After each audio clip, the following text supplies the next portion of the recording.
Is South Korea really safe for Indian students? Because every parent has the same concern. What about North Korea? Is South Korea, is it risky or is it just misunderstood? So I do not want you to ignore this concern about North Korea. It's valid. So when parents say Korea, what comes to their mind immediately?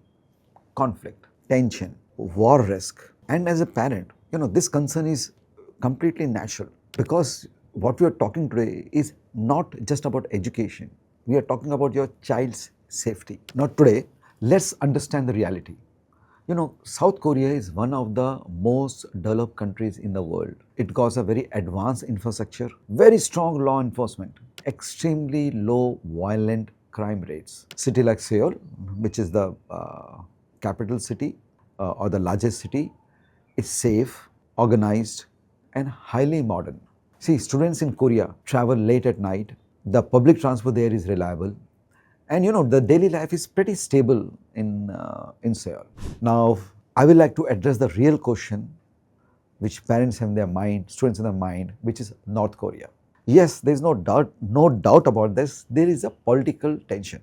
Very true. But here's what you need to understand. This situation has existed for decades. The daily life of a South Korean, it continues to be normal. Are you aware that the last full war between the two Koreas was in 1950 to 53?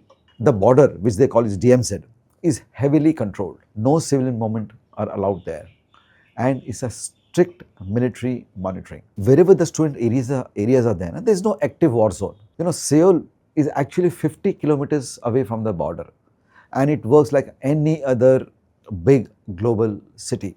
So no need to worry about North Korea. So let's see what will student actually experience. See, students are not living in fear there. They're living a normal student life.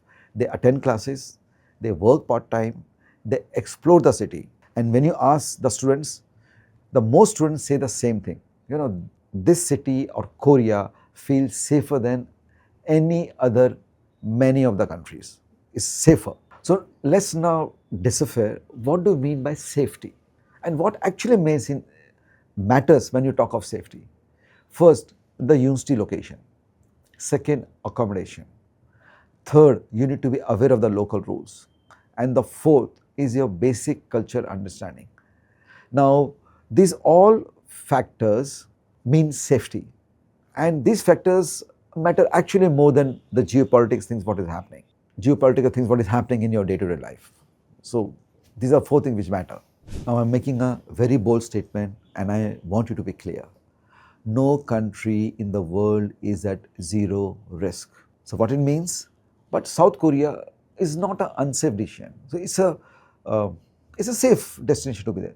The fear what usually is there in the mind of the people, especially outside, is more of psychological than actual practical things. So according to me, if you are rejecting South Korea only because of North Korea, I think you are actually missing a very strong opportunity for study abroad.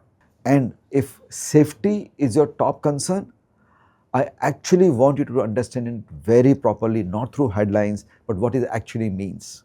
In reality, you should know very clearly what is the meaning of safety for you in reality and not headlines.